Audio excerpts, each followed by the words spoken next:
have something that is yours that can't be easily taken away from you and earns you a residual income and has appreciation potential and the opportunity to grow real wealth and then control what you want to do. And then you can do what matters most to you. Yeah. And it's like from that place, when you step into the mindset of an investor, you're not just working for an income, you're working for the growth of that equity.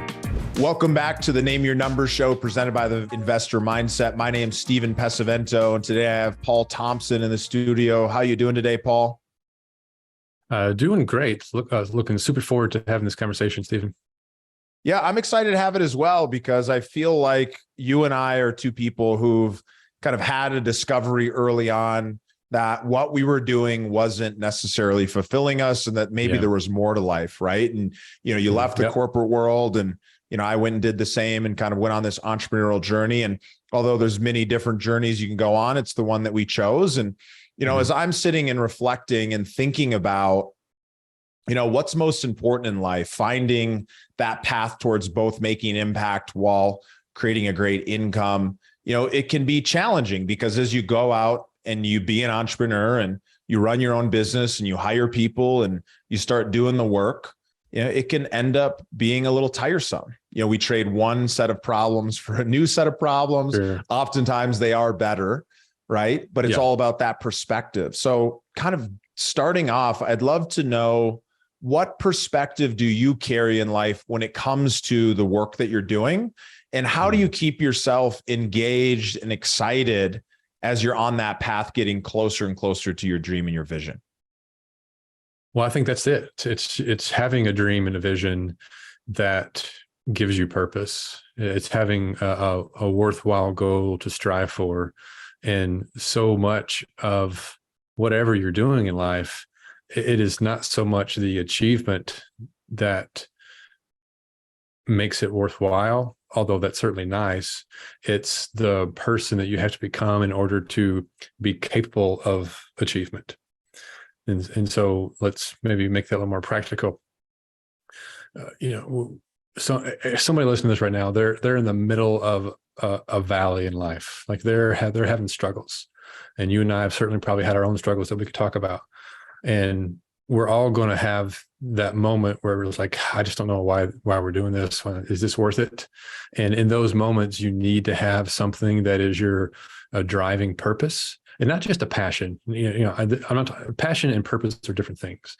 And I'm talking about something that's purpose. I want to make an impact. I want to really connect with people, and I want to see the light bulb go off over their eyes or over their head, and see their eyes light up when they find their thing that they're made for. Like they're just encoded to be an entrepreneur, to be a developer, to be, some people are like an accountant. Like that's okay. It doesn't have to be a sexy, socially accepted and sexy thing. If your purpose is your purpose, then you can get through those valleys in life. And I think that's what we need to come back to.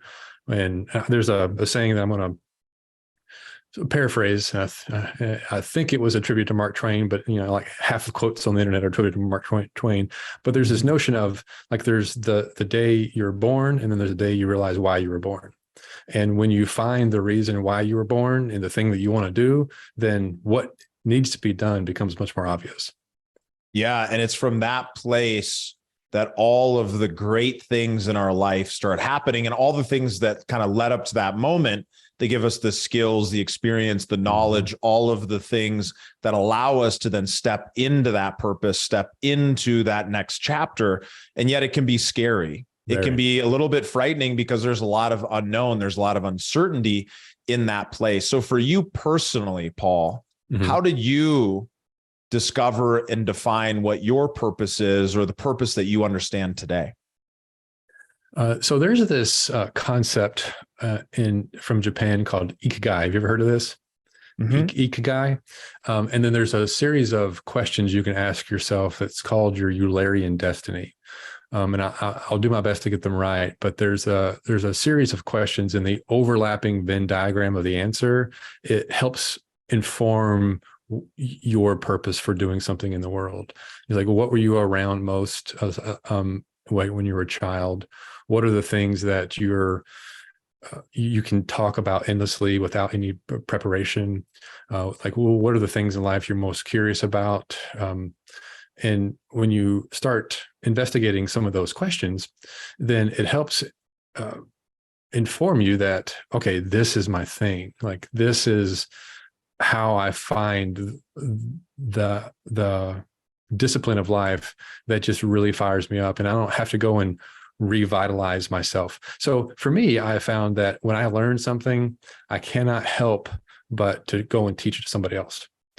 And I wouldn't say I ever aspired necessarily to be a teacher, but I like information, and then I like sharing that information because it's one way for me to help re-establish and reaffirm what I think I know. It helps me challenge when I say it out loud to somebody else, and it helps me challenge conclusions I've drawn. And I just cannot help but do that. I've done that ever since I was in grade school. I would learn something in class and I would be the guy on the side trying to help somebody else learn it, because that's just what I've always done. And that's just for whatever reason, an aspect of my personality. And so when I learn about real estate or I learn about entrepreneurship, I just cannot help myself but to try and share it with somebody, whether it's for profit or just because it's fun. I just find myself in front of an audience, usually a small, intimate audience is where I thrive, but I am in that environment trying to share information. And so I just collect big ideas and share them. That's kind of my purpose. Yeah. And so it's so interesting, right? Because it's simpler than it sounds to be able to figure these things out. But oftentimes it can feel overwhelming trying to discover, like, what is it that I'm actually here for? And when we put so much pressure on making sure that it's right, making sure that we know every little detail, kind of going into that perfectionist mindset, it often can take away from the energy, from the juice, from the benefit of discovering what that thing is that's right for you. And the reason that I wanted to start here is because when you name your number, when you draw that line in the sand, you decide how much you need to live the life you want to live, it opens up so many more possibilities, because the only way that you can actually fully draw that line in the sand is to start discovering more about yourself, discovering more about what you're meant to do, what your life is going to be about, and what excites you, right? And I loved what you talked about there, that curiosity, the curiosity of the thing that you're already excited to talk about, excited to do. Right. You might be passionate about it. You might just be interested and kind of on this ever path of learning. But then for you personally, you found a way to kind of pull that back and be able to share that with others, because that's what lights you up. Right. When you've talked to other folks and you've worked with other people kind of going through this process of that discovery, what are some of the things that you've noticed that are similar, or what are some of the other examples of things that other people, not yourself, have been drawn towards when it comes to what kind of they're here to do? Right. So I have a business partner that lives in Dallas, the Dallas area, and his zone of genius is his thing is he just really likes having conversations with people. He's just a really sociable guy. Like, he's really good at connecting people, and he's like, everybody just likes him. Like, he just can effortlessly talk to a stranger about, and they can say pretty nasty things to him, and he just laughs and says yes and just continues talking to that person. I've been in front of town councils for a development project where the city council was very uncooperative to our what we wanted to do, and then afterwards, the lady came and talked to us and was telling us about all the reasons why what we were doing is bad for the city. and it was kind of a funny moment, but it's also kind of stressful. And my personality is to say, well, here's why you're wrong. And I wanted to like list off the reasons. And he's so much better at that. They were laughing and telling jokes, and he was able to handle that situation with such grace compared to where I would have been like almost like a lawyer, like, well, let me tell you how you're wrong. Which would not have helped at all. And so he's an example of somebody who has a zone of genius, this kind of this purpose to connect and get to know people that is just something that he is ingrained in him, and he doesn't have to work that hard at naturally being good at that. Yeah. And so it's once you can discover what this thing is, what is your gift, your superpower, then you can actually begin to apply that directly. into your own life, into the things you're doing. And the truth is, most of us are somewhat aware of what we're good at. Maybe we have a phenomenal voice. Maybe we carry a great message. Maybe we're curious and we're learners. Maybe we are very analytical, and whatever that thing is that is your thing.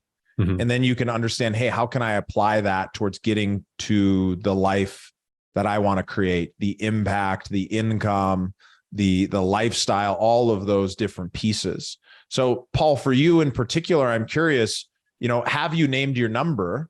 And more importantly than the number that you named, what did that process of drawing a line in the sand and then designing your life in order to be able to create that, what did that do for you? Yeah, so I'll walk through that a little bit because that was a bit of a process for me. I had a current lifestyle in Little Rock, Arkansas. I was a middle income, or I'm sorry, I was a middle manager with a probably a six-figure income, and I was a single income family. My wife stays at home, and we wanted to maintain that lifestyle without me having to constantly go to work. So much of me about naming your number was also for me, like naming how I spent my time. And I wanted to be able to earn a certain number. For me, it started off at $5,000 a month, and then it escalated to $10,000 a month. So now that I can comfortably earn $10,000 a month without spending a lot of time and effort to do so, now I have what I would consider a level one financial independence. I'm not going to be living in an exotic life. I'm not driving a private jet, but that's my like safety and security. That's my foundation of my lifestyle.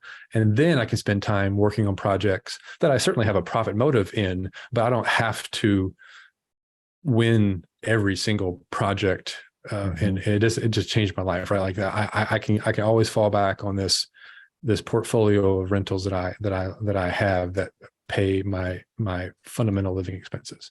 And that process for me was, going back to kind of like personal finance 101, like what do we really need to spend?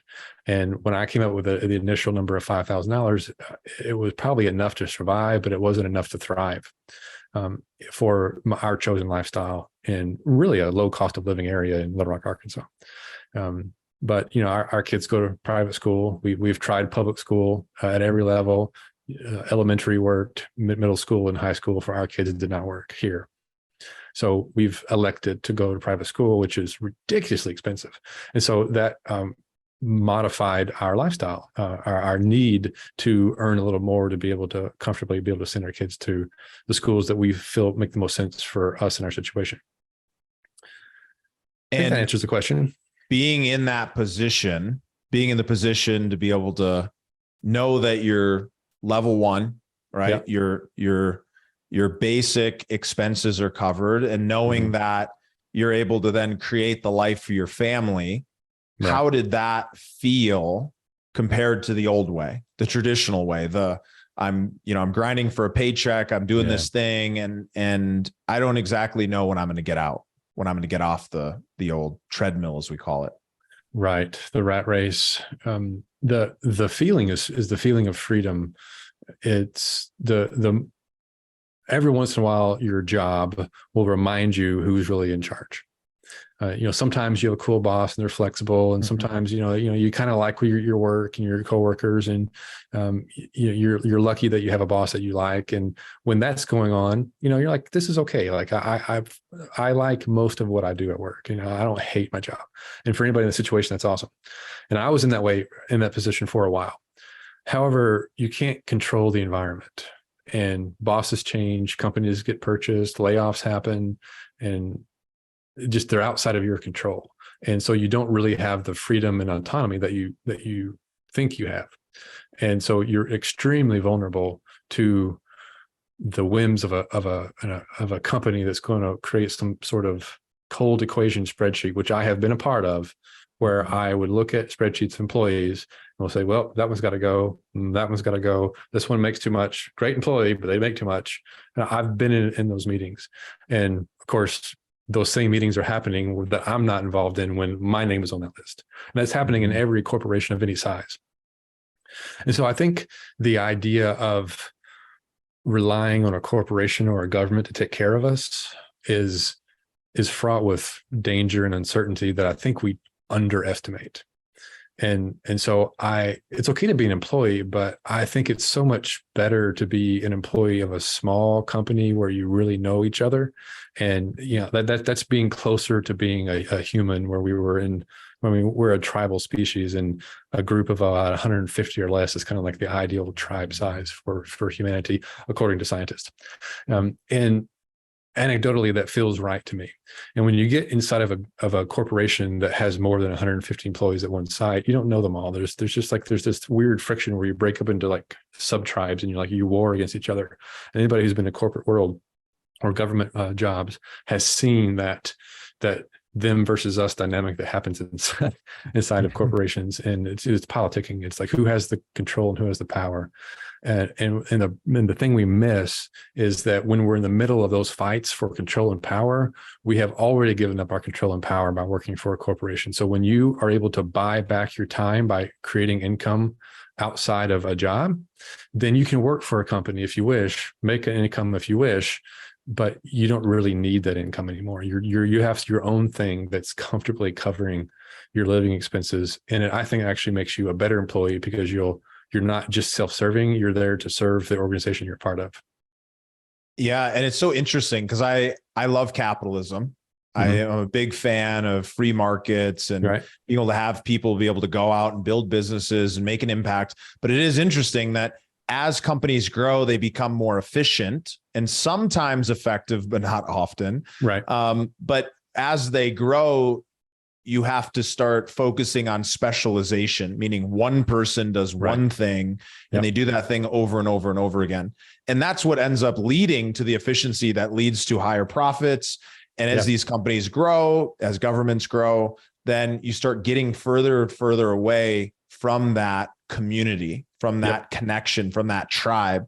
You have it in a microcosm within those little groups, but it's not the same. And that's one reason I believe a lot of people are starting to be much less happy, much more anxious, because they don't necessarily feel like the direct things that they're doing in their life are leading to the changes that they're desiring from their life. And so when they hear about things like entrepreneurship, when they hear about investing, they get excited because it's an idea that might get them more of that autonomy, that control, that influence, being able to do something that makes more of an impact. But at the same time, there's so much uncertainty. There's so much uncertainty, what you don't know, leaving the security of, or the pseudo security of working in that company.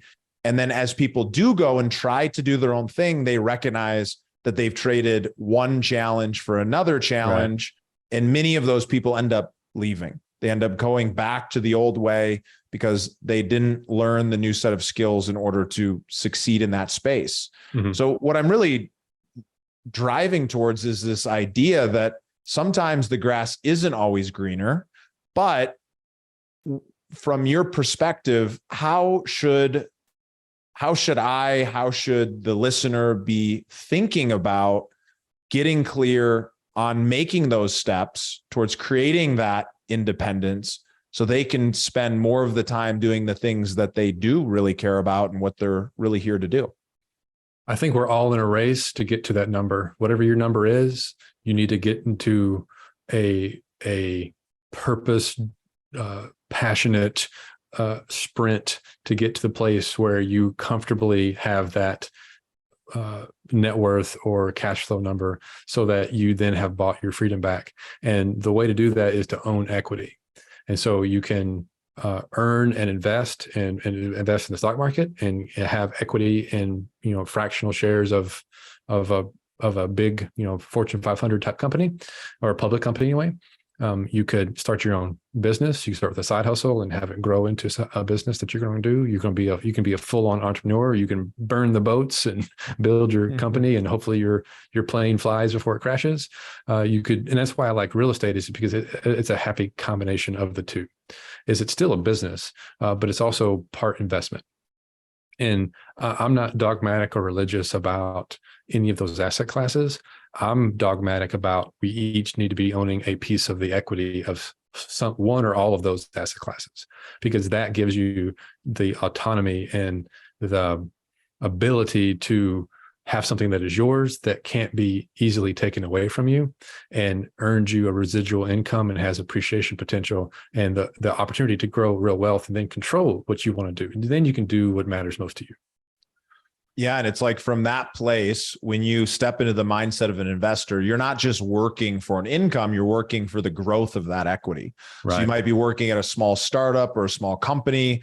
You might be having the ability to make a direct impact and influence the growth of that quote investment. Because in this case, you're investing your time, and maybe you're taking a lower salary. So you're also investing that income potential that you're making, but you have to be very intentional about deciding and choosing the right investment or the right company to do that. Or if you're going to go into real estate or buy businesses, it also comes down to making that kind of decision. So from your perspective and the things that you've learned, Paul, how would you go about thinking and discovering what is the right opportunity to make those investments of both your time, your money, and kind of your skill set? Yeah, I think of it as kind of like the 5 pillars. And so it's time and money are kind of the intuitive ones. And then you also have your knowledge, and then you have your network, and then you have like your project, your deal, the business you're going to invest in. Like it's some sort of value creation opportunity.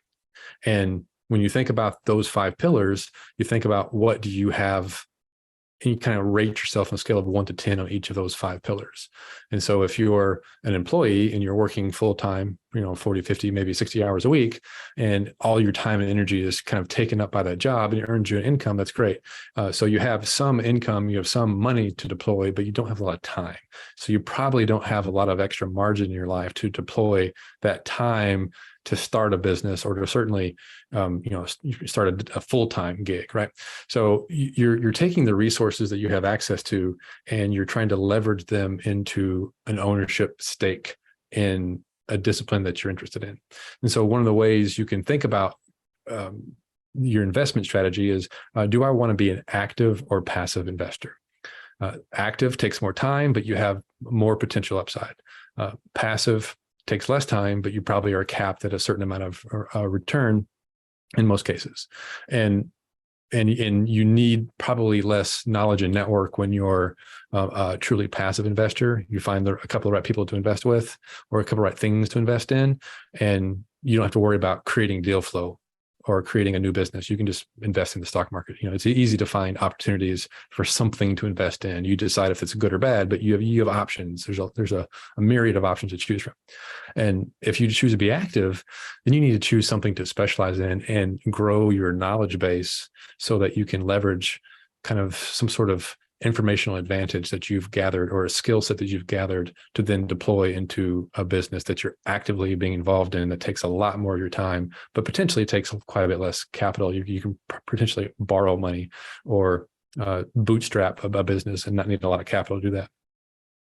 Yeah. And when you identify these 5 categories, I love that you've kind of laid that out: time, money, network, knowledge, project, deal, equity, whatever those your value creation entity. Yeah. And so it's from that perspective you can determine, well, what do I have to offer to this opportunity? Because another example is, you could come into an investment and you could put very little time and very little money into it, but you have knowledge, or you have a network, and that network could be so valuable to the company that you're going to end up receiving, equity or income back for those interactions or those connections. Absolutely.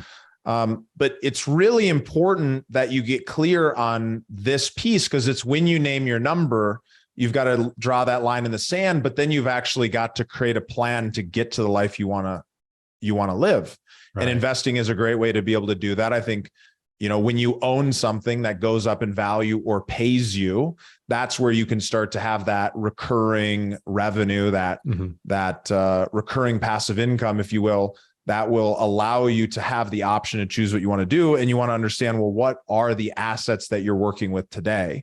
Right. And one thing that I would just share as a distinction from my perspective, when you're a passive investor, you're actually earning majority of the profit on those deals. So your upside potential actually could be very great in relation to not spending the time, but in exchange, what you're doing is you've got the money and you're using that money with somebody else's time, expertise, knowledge, relationships, network, finding the deals, those kind of things. But you also have to have enough knowledge to know what's the right opportunity for you. Yep. So, Paul, when it comes to choosing that right opportunity, when it comes to deciding which of those things or which opportunity is the best, what do you recommend when it comes to actually saying, hey, I want to go and invest and I want to choose that company? How do they know if it's the right company or the right fund or the right opportunity?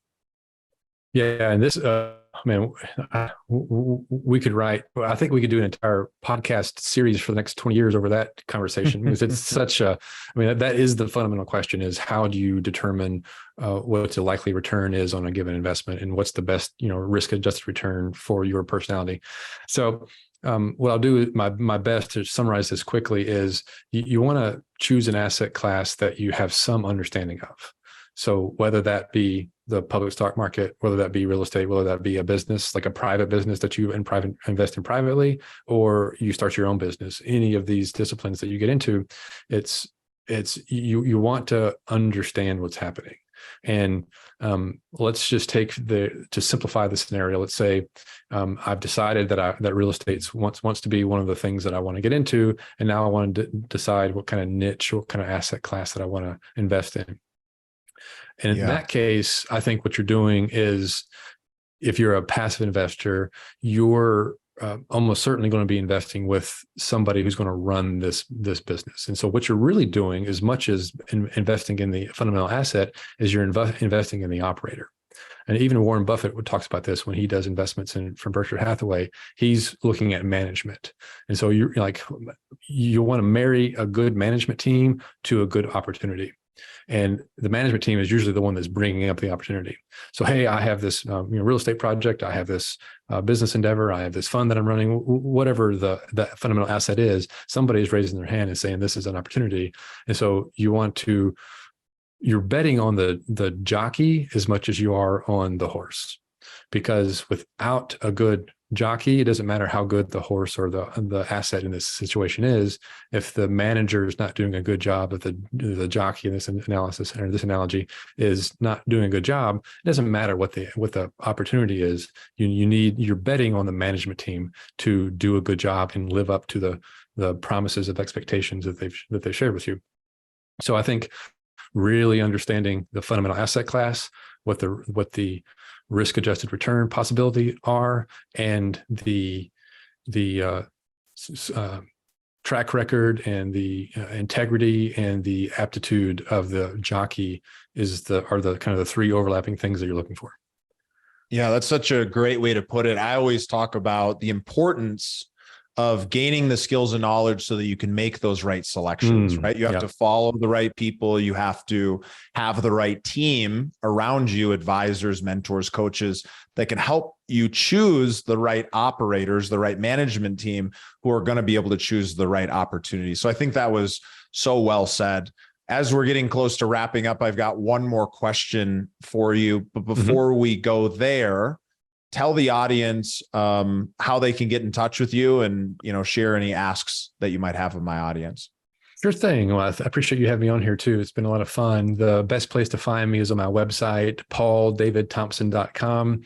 That's my common name. I have the curse of a common name. Unlike you, I have a curse of a common name. So I had to use all three names to get my own domain. So pauldavidthompson.com, spelled about the way you would expect those names to be spelled. And I have the same handle, so to speak, on most any social media that's out there. That's awesome. Well, this has been so great. And I think this particular topic that we're talking about is so important when it comes to naming your number and creating the life you want, is finding that purpose and then figuring out what the plan is that's going to allow you to get there. So as we wrap up, what advice would you give, Paul, to the folks who are listening and they're inspired, they want to create a better life, they want to be able to step more into their purpose, and they want to be able to earn the kind of income they want to earn, what would you recommend as regards to what they can do or what they can model in order to kind of create that for themselves? That's a good question. So when you're thinking about like, what am I going to do now? This is a great conversation these guys have had, but what are my actions? So I think it's fundamentally a decision that you have to make to invest in yourself, that you're worth it, that you need to get a piece of equity into something that's going to pay you an income or has the potential for appreciation, and you need to get in the game. I spent 15 years sitting in the corporate world, hoping, dreaming, wishing, fantasizing that one day I'd figure out a way to start a business and create wealth and kind of go for it. Like get out on the field, and I'm okay that the outcome isn't even certain. The action that takes, the personal courage it takes to take action is the thing that's holding you back. Like, you are your own worst enemy here. And sometimes you just kind of step outside of that fear, the doubt, the uncertainty that's holding you back, and go for it. Because like the greatest regret that most people have at the end of their lives is that I wished I had lived my life for myself and not based on the status quo of somebody else. Like 75% of people who are interviewed at the end of their lives say that regret, which is an absolute terrible shame. As far as I know, we only get one chance at this life, and it's here for the taking, and you can make of it what you will.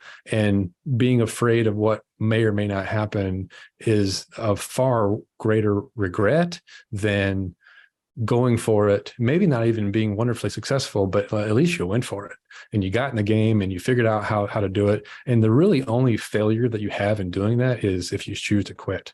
Because we're very fortunate. We live in the modern world. We live in the 21st century. Most of us, if you're listening to this, you're probably speaking English. You're in a modern first world country. Like there's safety nets in place that you're in.